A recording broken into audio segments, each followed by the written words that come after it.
This is Support is Sexy, episode 487, with Ebony Golden, founder and CEO of Betty's Daughter Arts Collaborative.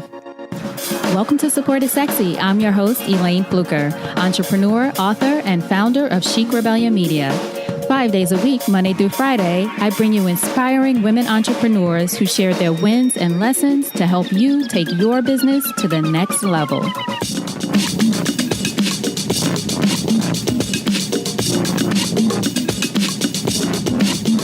Here we go.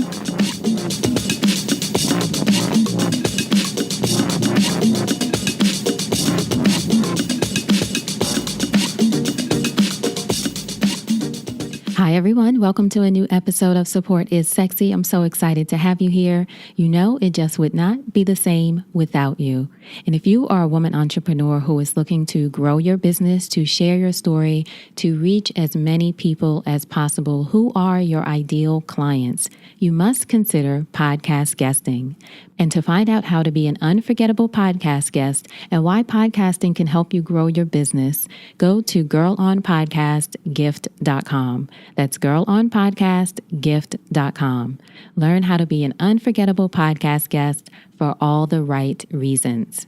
Now, I'm super excited to have our guest today, Ebony Golden. Ebony is the founder and CEO of Betty's Daughter Arts Collaborative. And in this episode, she talks about how she built her business. But what I love is we also talk about the grimy part of entrepreneurship. Some of the things that a lot of people don't talk about, certainly don't show on social media. All the things we have to go through to build our business, grow our business. And sometimes when things aren't working out exactly as planned, some of the things we have to go without in order to grow our business. So we talk about all that stuff. And Ebony gives great advice about negotiating as a contractor, as a consultant, how to negotiate, how to walk away, and how to not be in a space of desperation so that you can thrive, not survive. So I know you're going to enjoy this episode, chock full of great tips. So without further ado, Ebony Golden. So Ebony, thank you so much for joining us for an episode of Support is Sexy. I'm excited to chat with you. I'm so glad to be here. Thank you for having me. Of course. So our first question, when did you first fall in love with entrepreneurship? Oh, wow. I would say that's relatively recently, although I've been an entrepreneur for the better part of a decade, almost 11 years now, actually. I just started to hit the sweet spot in terms of really being able to meet payroll with no issues and cash flow and all of the things that come with the day-to-day management of a business. And so I would say maybe about 3 years ago, when things started to really pick up steam and I began to get very clear about what I'm doing and how I'm serving my community and my clients. That's when I fell in love with entrepreneurship. Although I have been entrepreneurial most of my life, if not all of my life, that about 3 years ago really became that time for me where I really could lean into all of the joy and the excitement and the passion that comes with entrepreneurship, as opposed to the dread or the challenges therein. So yeah. What would you say? So your organization is Betty's Daughter Arts Collaborative, right? Yes. What would you say was the turning point, though, that you mentioned to us when things started working out? You were able to pay payroll and without as many, there's always something going on in entrepreneurship. I never say there's no problems, but your problems were different. You started to see some sort of breakthrough in your business. Do you remember what the turning point was? I think it was a series of turning points, to be quite honest with you. But about I would even say about 5 years ago, I landed my first, I would say, huge game-changing client. And this is an organization that is known all over the country and in some cases internationally in terms of arts and culture. And so I became a core part of that organization as their cultural organizing consultant, which is like a culture strategist, really looking at how art can make a change in communities. And that that client, landing that client really set me on a trajectory of really understanding how my work exists at the intersection of art, culture, and strategy. Mm-hmm. And being able to brand myself as such, and tell that story about what I do. I'll say telling the story more so than branding. I really would prefer the storytelling component of that. And so being able to tell the story about what I do and then have this example with this organization and how what I do was actually making an impact for their staff, for the communities they serve, for their artists that they train, became a way for me, like a calling card in some ways, so much so that a lot of people in my community here in New York thought that I worked for this organization full time. So it became seamless what I was offering and how the organization was showing up in communities in some ways, which is always lovely, when I can do my work and not have to be on Front Street doing every little thing for a client. Mm-hmm. It really, really makes a difference in my enjoyment of the work. But that client, because they are on the front street and on the front page of so much art and culture work and social justice work here in the city, that I was able to, my alignment with that organization really put me on another level as it relates to being a cultural strategist.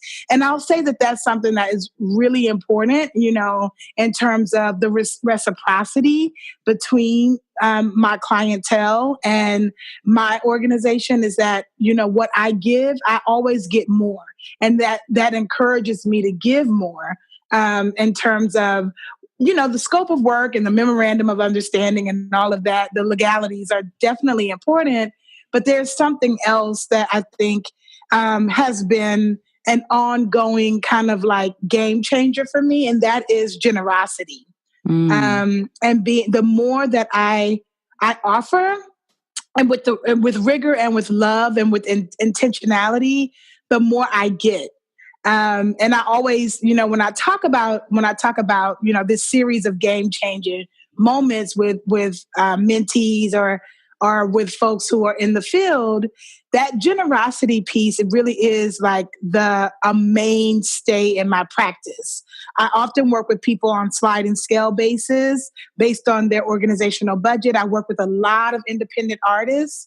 And what I am learning is what one organization or artist can't pay, two other organizations can. And so for me as an entrepreneur, I'm in a space now, being in business and thriving as a business owner for, I would say, the last 5 years, that I can be generous in that way and not have to worry about payroll, cash flow, paying myself, going on vacation, taking care of myself. Mm-hmm. And so that generosity, I think, is also, in tandem with that one client that kind of flipped the switch for me. That generosity and being gracious, with what I have and what I have to offer, has also, I think, really made the shift for me, as it relates to going from kind of like striving to thriving as a business owner and entrepreneur. Thank you so much for sharing that. It's powerful. And I love what you said about I wrote down generosity at the core of your business and not being afraid to do that. But also it sounds like, in addition, adopting an abundance mindset, which we hear a lot of talk about. But I think your example sort of illustrates that, where you have your sliding scale because you can in your business. But if you're thinking, okay, this certain entrepreneur may not be able to pay as much as this corporate one, but there might be two corporate ones, or I say corporate, but bigger company that are able to pay. So just thinking it'll come, that abundance is there as long as you can take care, as you said, your business and yourself. You have space to be generous. Well, and this really comes from watching my family. My mom is not an entrepreneur. My father is not an entrepreneur. I don't come from folks that were business owners, so to speak. But this model around abundance, I think, is one thing that I watch. My mom, who's an educator and community organizer and an activist, retired now. I watched her take care of so many people, and from family to people in our community to her students and her mentees and the folks that she really, she really care and loves people and cares for people.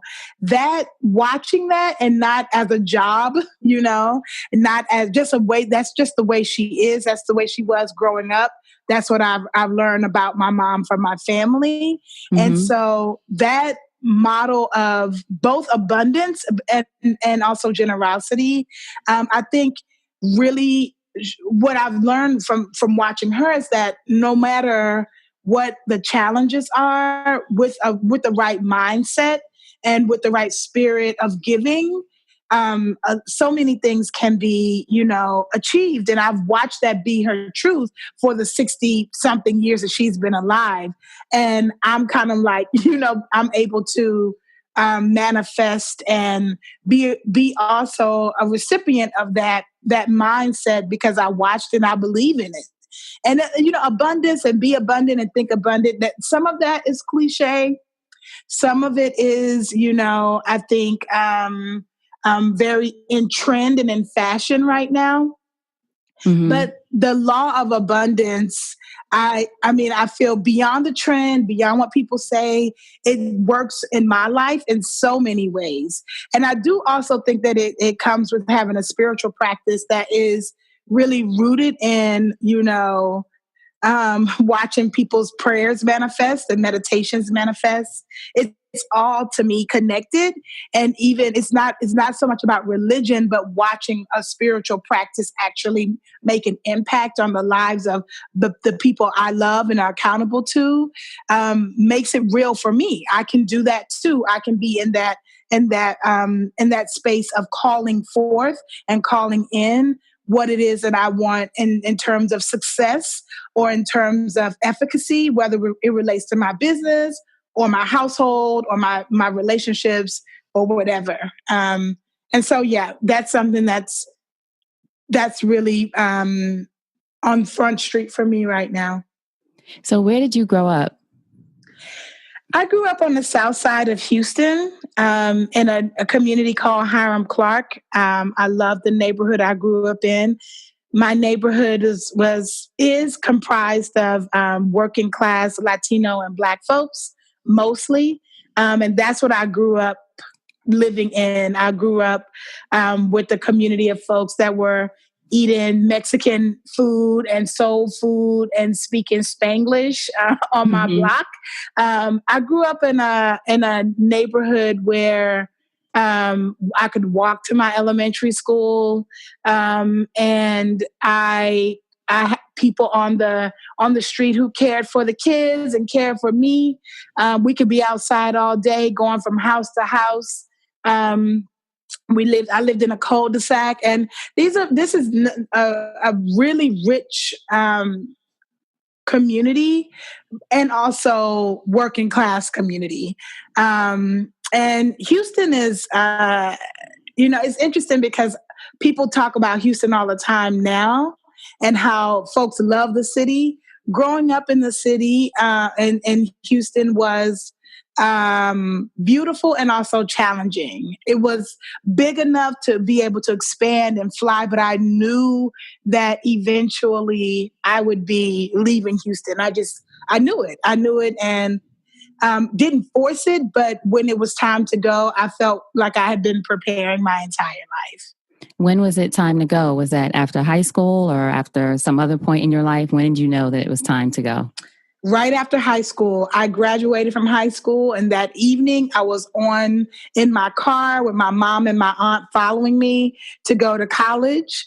And college was not very far. It was still in Texas, but it was in Houston. And I think that was the kind of preparation ground that prepared me to be able to leave Texas, is leaving Houston to go to school. Where'd you go to school? I went, for undergrad, I went to Texas A&M. And interestingly, at Texas A&M, my first major was business marketing. And then I totally thought that I learned everything I needed to know about business. Even though I wasn't there to study business, I really was there just because it was time to leave home. Mm-hmm. I ended up studying creative writing and poetry and coming back to the arts, which I was raised in the arts. And yeah, so I studied, I ended up studying creative writing.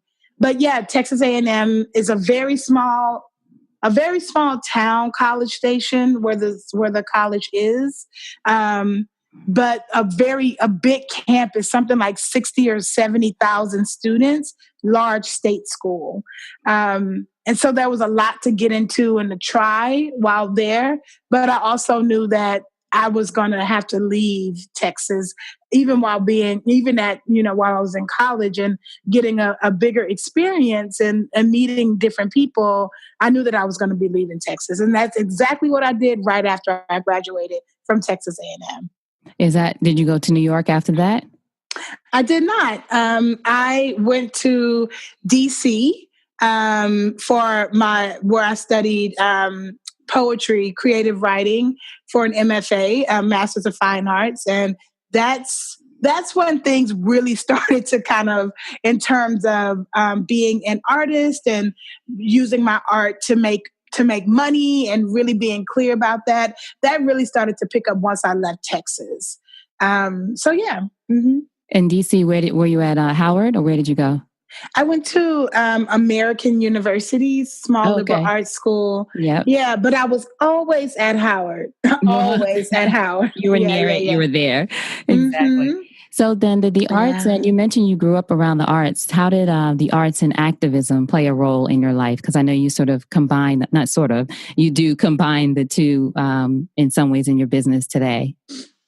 Yeah. So when I was growing up, I had really bad asthma and bronchitis, all kinds of like breathing issues. And that was partially from growing up around people who smoked a lot, mm-hmm. and also growing up eating a lot of dairy and just things that were not good for me. And so my mother, in her infinite wisdom, thought that it would be great for me to take dance classes and drill team and, baton twirling and all of these things. And that helped me to develop my lung capacity. And so by the time I was done with middle school, I had grown out of asthma, kind of kicked it, without a bunch of medications or anything like that. And so in middle school, I went to a school where I was in a magnet program, and I was able to dance every day.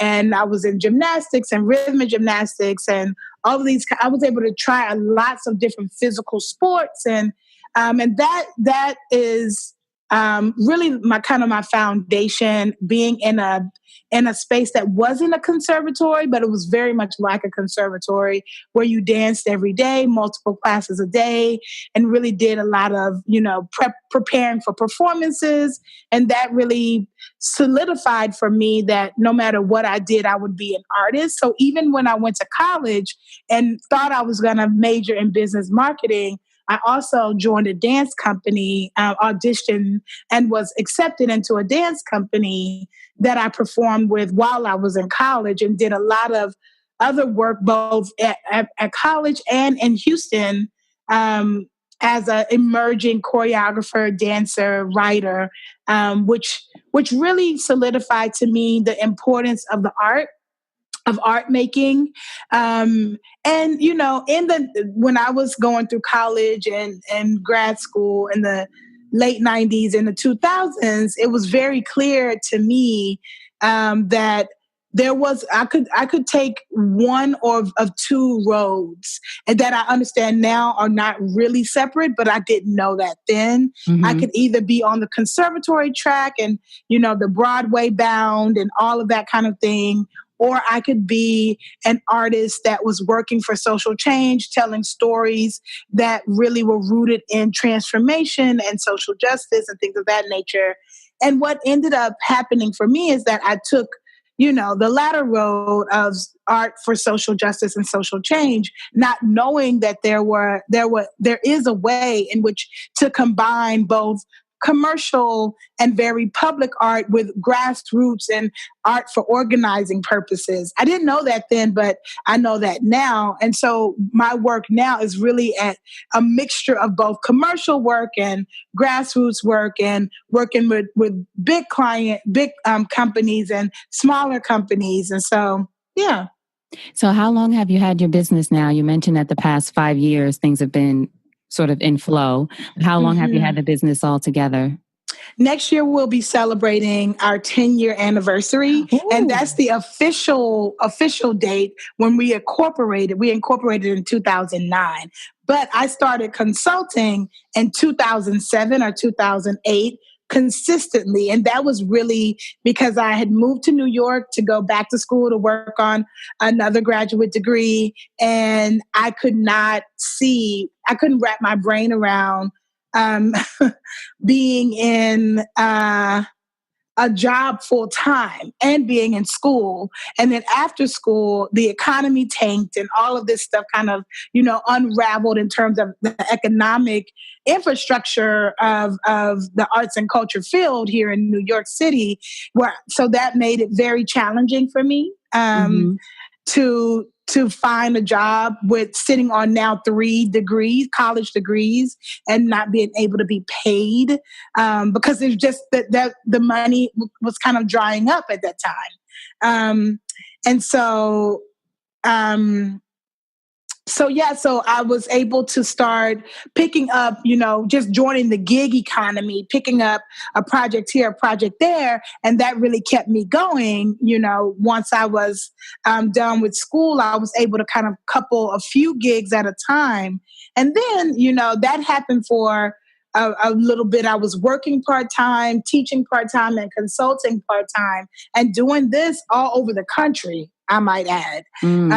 So I would teach Monday through Thursday, hop on a plane Thursday evening, consult with an out-of-town client, Thursday night through Sunday, hop back on the plane on Monday morning and be back in the classroom. And I did that for 3 years. While building have to do. Yeah, it was a lot of grinding and hustling, words that I don't even like to use anymore. Right. But yeah, I did that. And while I was doing that, I was also building a client base here in New York. Although I was in Atlanta, I was in North Carolina, I was in Mississippi and Texas and in California. I was moving around the country, but a lot of that, that external work help people to see me locally and value what I was able to bring locally. Yeah.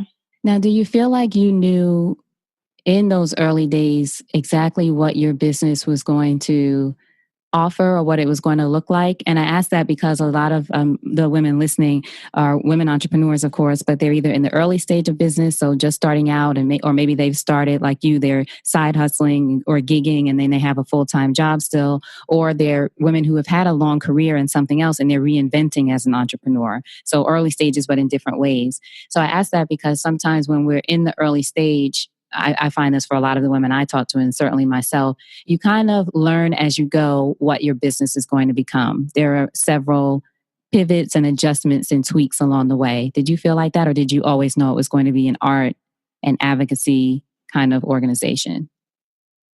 I knew that it was going to be an arts and strategy. I didn't know 10 years ago that I would be doing, I would have clients that are working in community development, public health, museums, large theater companies. I didn't know that. I thought that my work was going to stay rooted in a grassroots way with folks that were working specifically for social change through their art and building campaigns. So a big part of my training outside of the arts comes through building cultural campaigns, and being able to do that made it easy for me to think about what does it mean to be a strategist, because that's what a campaign really is comprised of: strategic actions, philosophies, and activities. And so I was able to kind of parlay that into consulting other people about how to use art and culture for change, right? I did not know that my client base would shift so dramatically. I didn't know that I would be doing things like creating strategic plans for national arts and culture organizations. I didn't know that I would be on, on large stages and panels and keynoting. I didn't see that for myself. Did you say yes when those opportunities did show up? Because sometimes when we most certainly ourselves, we're afraid, but you said yes, right? Most certainly. I feel like everything that I've done is preparing me to do the next thing. And if I dream small, and this is also something that is super critical for me, dreaming small does not serve me or anyone around me. And what people like at the root of it, people pay me to dream bigger than they can dream for themselves. Ultimately, if they could build a strategy that I could build or a program that I could build, they wouldn't need to talk to me. Right. So the idea of me living my own life in a small way and running my business, as a perpetual startup, right? It's not. There's no benefit in that. There is no benefit in that.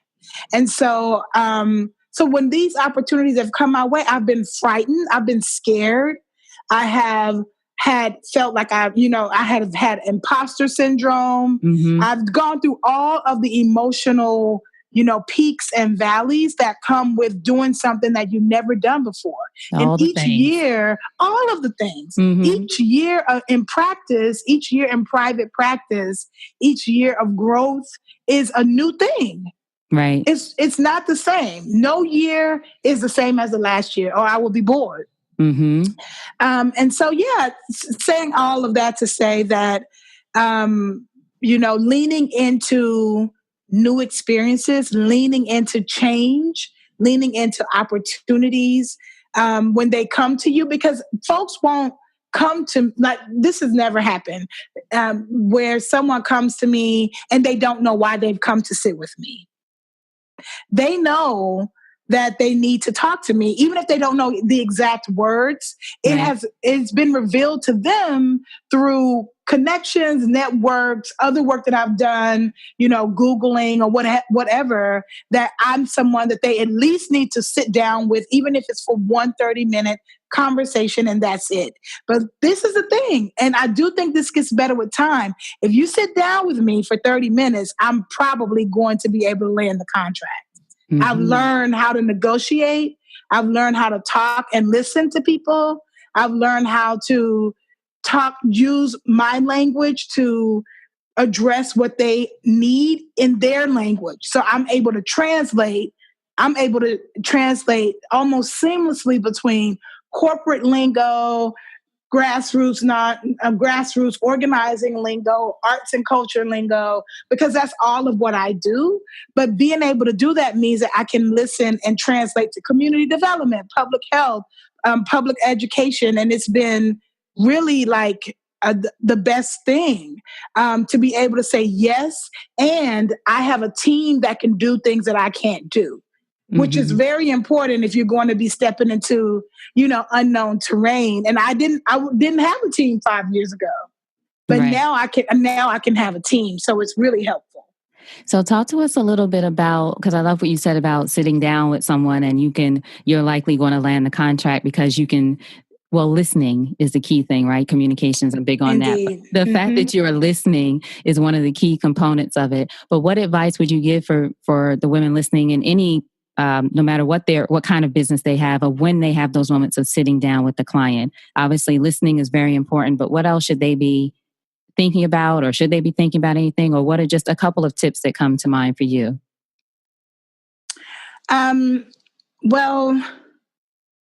Okay.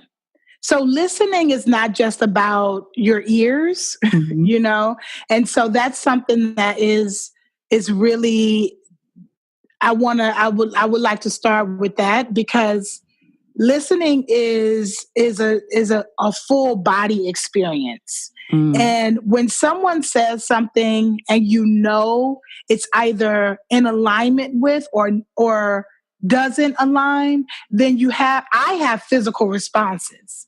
So my intuition is keyed up.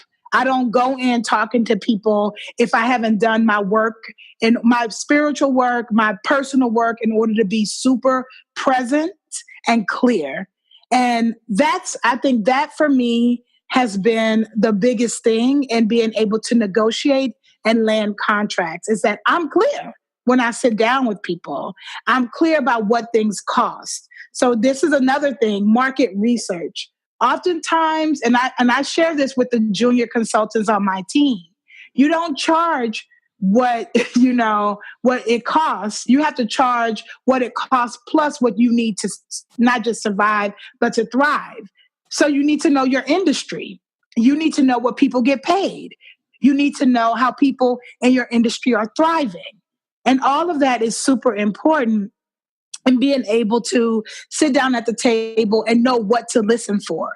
If you don't know your field, if you don't know at the top of the year what are the projections or the trends for your field, and that being both in business and in whatever you're doing, your particular piece is. And like for me, it's arts and culture. I need to know about that, but I also need to know trends in business. I also need to know trends in technology and all of the things that interface with the people who I serve. And so I do also think it's important to do market research and in general mapping. So knowing more about the organization and what the organization needs as much as you can based on what you can find, doing research in that way. So not just market research, but also researching the organization. What do they need that they don't know they need? Right. How can you provide that? And because oftentimes I think at a certain point, I was just thinking about how to land that contract. But now I have clients that have been with me 4 years, 5 years. That same game-changing client that I spoke about earlier is still a client. And so being able to grow a relationship and I've moved from just relationships or clients, but building partnerships with people who pay me money. They have the money, I have the skills and the passion and the desire to do certain things. So we partner on getting to a certain impact in community. So that's important for folks, I think, to recognize is you're not just in the seat looking for your next gig. You are a strategic partner that has the skills and the knowledge or the product to make an impact, not just on that person, but on everyone that person touches. And so that I think for me, goes back to the real kind of source of transformation and just social justice that I'm rooted in. It's not just it's not just the strategic plan or the cultural design or the evaluation of a program, but it is how do you help the person who is benefiting from what you have to offer be more beneficial to the people they touch and they reach. And so being able to forecast that and see into the new one, it's very much an intuitive science. But being able to do it means that knowing when to listen. And I always require that that before people come in to speak with me, that they go through a little writing activity to be clear about, what it is that they really want to say.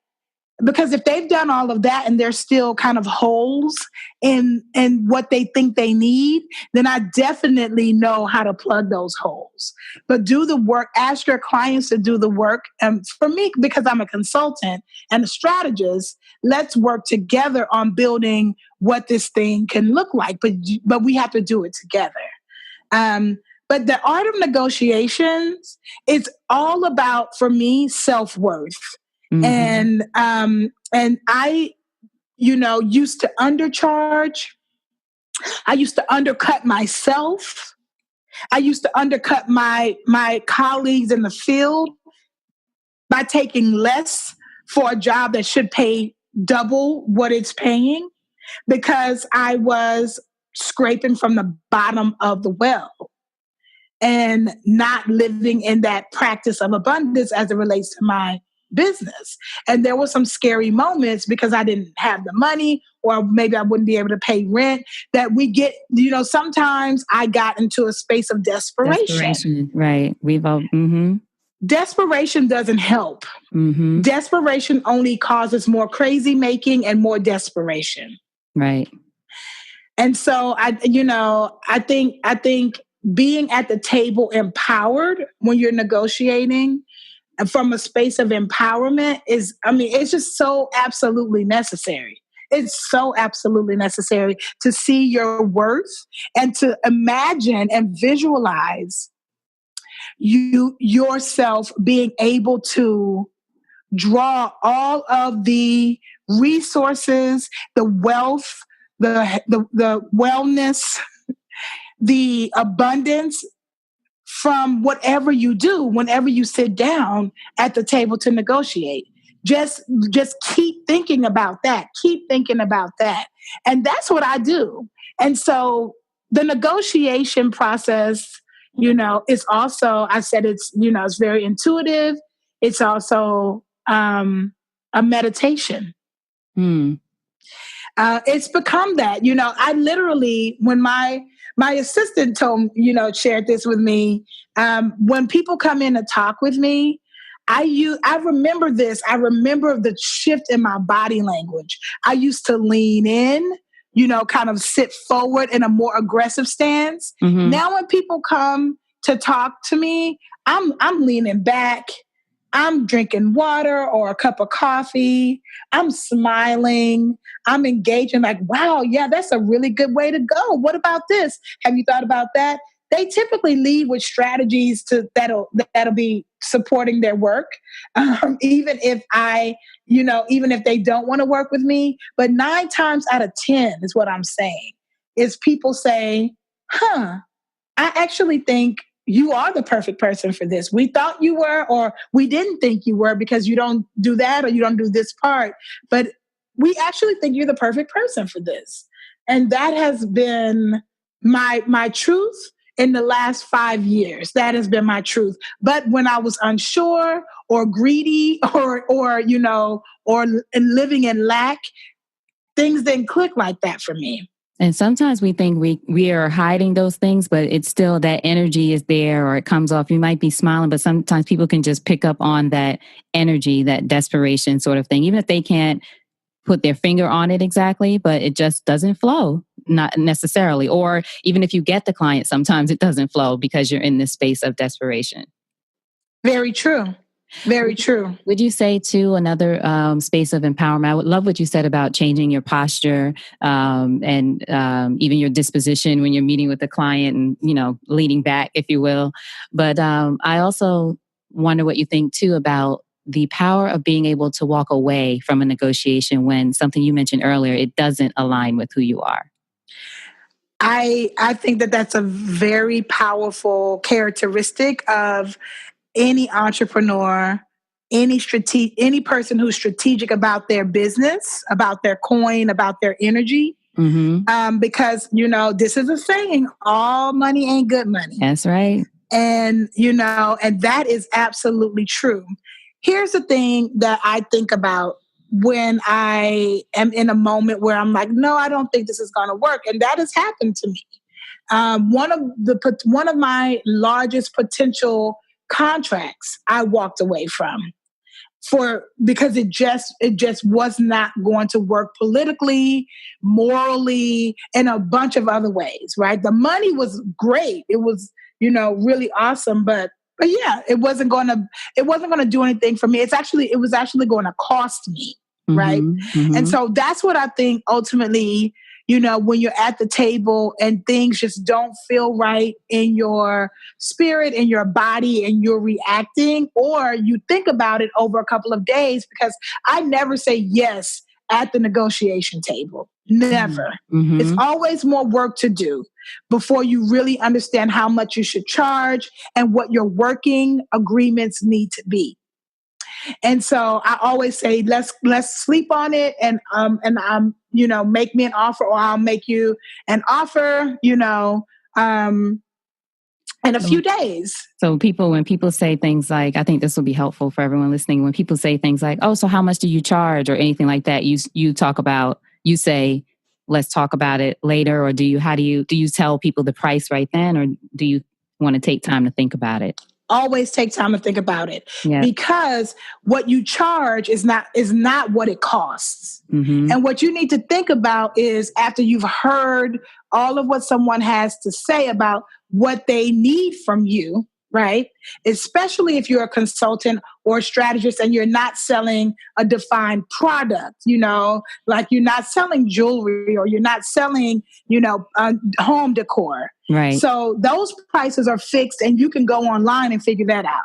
But the reason why people have to ask at the negotiation table, how much do you charge, is because they have shared with you all of the things they need you to do, mm-hmm. or the one thing they need you to do. And if you flip back a number, then that says to me, anytime that has happened, when someone is like, oh, I charge $500 for that, it says to me that they're moving too quickly and they're not conscientious about what it really requires for them to do a thing. Not what you charge, but what does it cost? Right. Also, do you think about, as well, I advise people to think about the value that you're providing this person. The ultimate goal, as you said, I'm like that too. I like to think about, if it's not something that's a fixed cost, okay, let me come back to you and write out bullet points of what we discussed, just so you can think it through and really be able to look at it on paper for myself and see, okay, this is what I think the value of this that I will bring to this is. This is the amount, as you said, thinking about the cost and all of that. So considering mm-hmm. value as part of it too. Yep. And there's also, I agree with you. And there's also something called contract creep.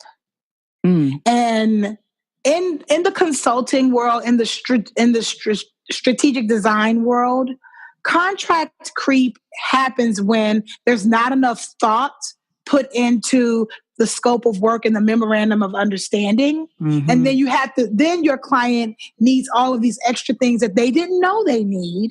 Right. Right. And then you end up doing more unless you just say no, but you oftentimes can't do your work if you don't do these other pieces that need to be done. Mm-hmm. So contract creep will eat up all of your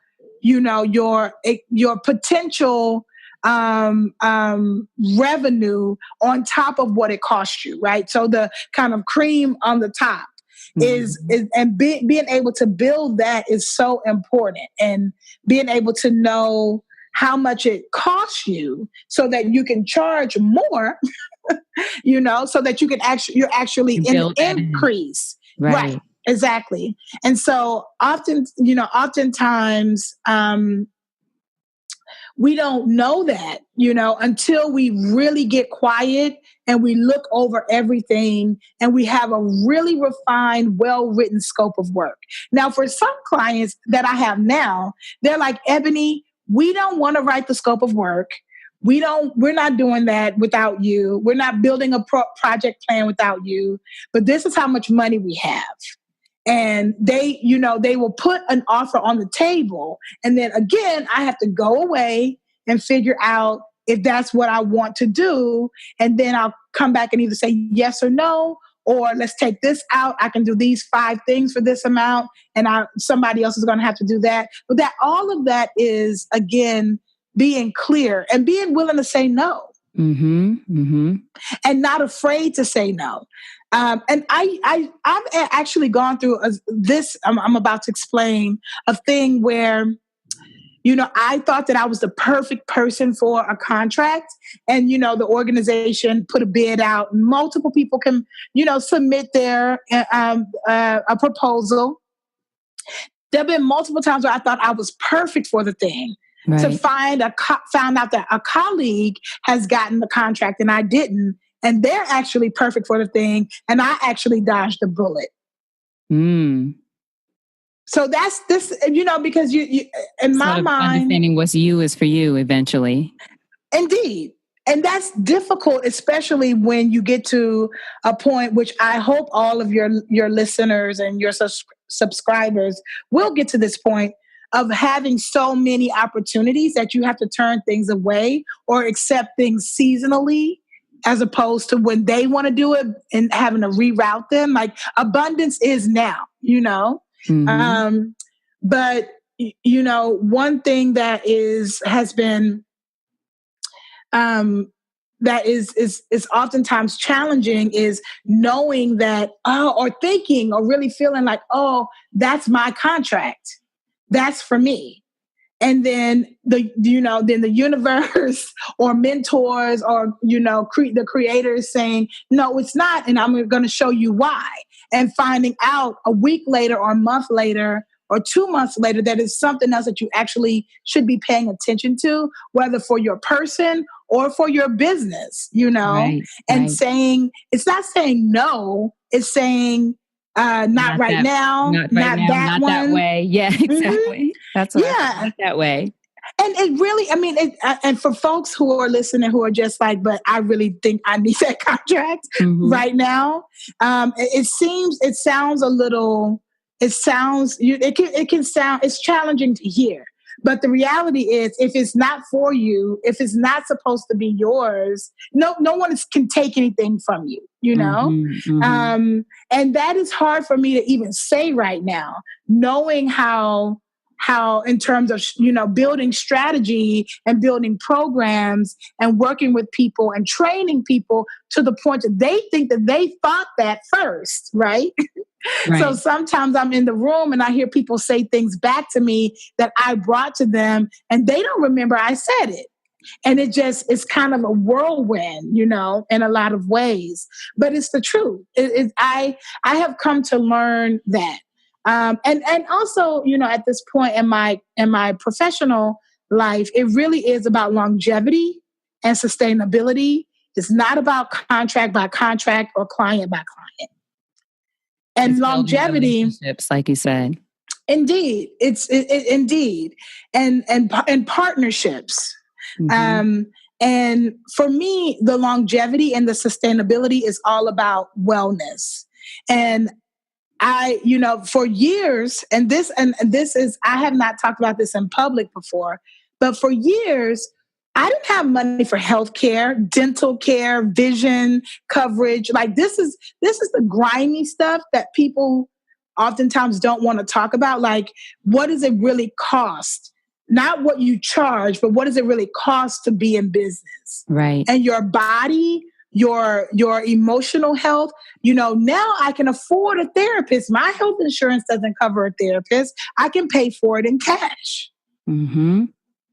And a therapist, if I had a therapist 10 years ago, let me tell you, who would really feel like she was unstoppable. You'd really be a problem, right? Oh my goodness, a whole problem.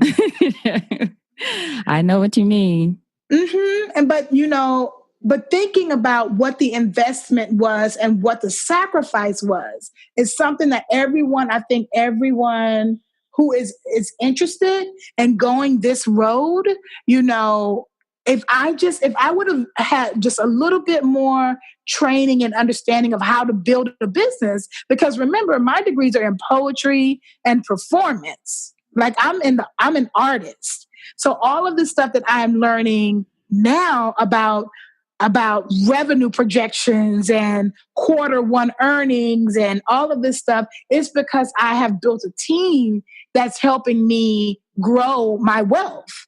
I didn't know about it. Nobody's teaching poets how to be entrepreneurs. Right. You know, artists in general sometimes don't even learn that. It's very true. It's very true. And so with all of that kind of becoming clearer for me, I am able to really, all of this going back to the question you asked about negotiation and when to say no. If ultimately I have to pay to do the work and I'm not volunteering, then it's a no. And if that payment is emotional or spiritual, or I'm not able to attend to my person or my, you know, my body or in some way, then it has to be a no. Right. It has to be a no. In my community, we say there's this term called hustling backwards. When you really think you are doing the thing, you got it all together, and really you're in the deficit. Right. You're moving away from your goal because it's the show. It's the show. And it's not really what's happening internally or underneath. So yeah. Mm-hmm. Thank you so much, Ebony, for sharing too, just the realness about what it's like, especially in those early days as an entrepreneur. For a lot of us, don't speak about it or only speak about it to certain people. I mean, this is one of the reasons that I wanted to do this podcast and start this whole community around support and being able to share things like, I don't have healthcare. What's going on? How did you do it without healthcare? What does this look like? How do you negotiate? I don't charge enough. How do I know what to charge? Just questions that a lot of us have, especially in the beginning, and troubles or struggles or things like that we have and we're figuring out, especially starting out, or when you feel desperate, like, yeah, I do need that contract. I'm going to say yes to anything, just all of those things. So I really just appreciate you just giving us a wide ranging conversation about, hopefully I talked about your business some too. I just am so interested in the other things that you've talked about around negotiation, contracts, clients, and those kind of things. Cause I know my audience that'll really resonate with them. It certainly has resonated with me. So I personally say thank you. Oh, my pleasure. Can I say something else? Oh, yeah. I have more questions. Yeah. Okay. So here's the thing. Now, here's the gag, right? Mm-hmm. Even last year, I would have said, if you would have emailed me and said, come on and talk about entrepreneurship, I would have said, I can't talk about entrepreneurship. Mm. Yes, I have a business, but I'm not trained in entrepreneurship. I didn't get a degree in business, So even with all of what's going on and the abundance in my own, I really try to stay in my lane. But over the last year, I have had so many people come to me and ask me for advice on startups, on starting nonprofits, on running a business, on staying afloat. And I never thought, of myself as a person who could coach other people in starting a business, especially if it's one in the arts and culture, one that's not in arts and culture. But what's happening, what's expanding for me is my journey is actually people are interested in it. How did this person, and then in New York, how in New York are you able to be an entrepreneur and you're not from wealth, you're not from affluence, right. What is this really about? And so I have been slowly piecing together, I don't know if it's going to be a webinar or an ebook or something, or both, or both. Thank you for that. Thank you for that. Mm-hmm. But this idea of being in business is quite a journey. It's quite a trip. And being able to share my story with other people who never thought, I got a degree in English, or I got a degree in this, or I didn't get a degree, but that all of that to say is, being entrepreneurial is a right. It's not a privilege. It doesn't require you to be from, have a bunch of money and come from a bunch of money. It really is just like people make it their way in the world in many other ways. If this is what you want, if this is how you want to rock out, my feeling is that you should do it. You should try it. You should try it. I tried it I started in my 20s. I didn't have kids. I didn't have to take care of elders. So I did have some privileges and some pathways open for me, that now, 10 years later would be quite challenging to do. Mm-hmm. But that doesn't mean it can't be done. Right. I think too, the way you share your story. So, one, openly, as we talked about, but also passionately, which matters. But it's also, when we think, sometimes I know when I think about, teaching, I'm not a coach, or I don't, teach, or that kind of thing. But so much of it is the storytelling that is helpful for people, what they want to hear. So in your ebook and in your webinar, and then of course, people have questions which can shape your, you already know this, how to develop a program, shape your curriculum and all that. But a lot of it, so much of it, I would say, starts with the storytelling. People I would imagine, right, from you, want to hear your story. How did you do it? Take me through it. And then the fact that you're willing to share the tough spots. And I think too, I can certainly imagine people in the arts, culture, that kind of space want to know, because you've built this business that's continuing to thrive in a space where a lot of people just might be looking at the surface. By surface, I mean just the art or the end product, as opposed to the work that goes behind it. So yeah, I support it. I support you. Yeah, I'm totally here for it. I never turned down the opportunity to talk with to be honest, to talk with a woman about what comes with, in terms of independence or interdependence, if you're starting a company with you and your friends, But really, this thing around, how can I make money without someone just giving me a job or earning a job is a question that I definitely, as an artist, ask myself often. How can I make money in a way that doesn't require me to be auditioning for somebody and, scraping waiting to be called, waiting to be chosen? There are different ways to live an artful and creative life. Mm-hmm.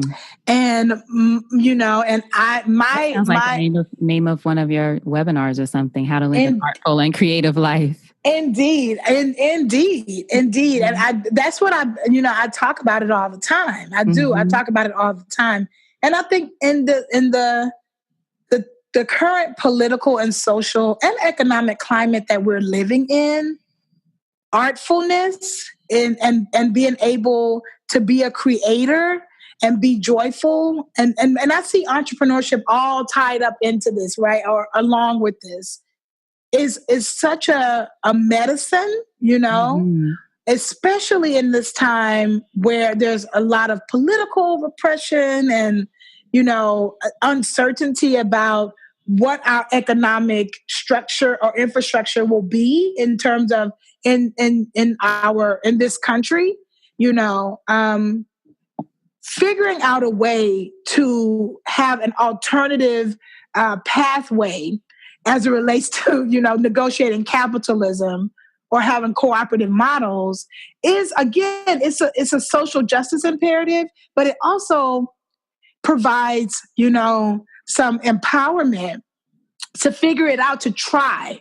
And that's been also just very affirming for me. It's hard work. It's really hard work, but it's also quite illuminating and liberating to say, okay, well, I actually don't have one boss. I have 5, and because that I have chosen, that I'm able to sit down with and say, we are partners and this is how we're partnering, and so on and so forth. It just really opens the mind and the heart and the spirit in a way that I've had lots of different jobs. I've been a teacher, I've been a choreographer, I've been all kinds of things, and I still do those things. But it's nothing like saying the money that's coming in, seeing the money coming into my bank account and knowing that I've been in my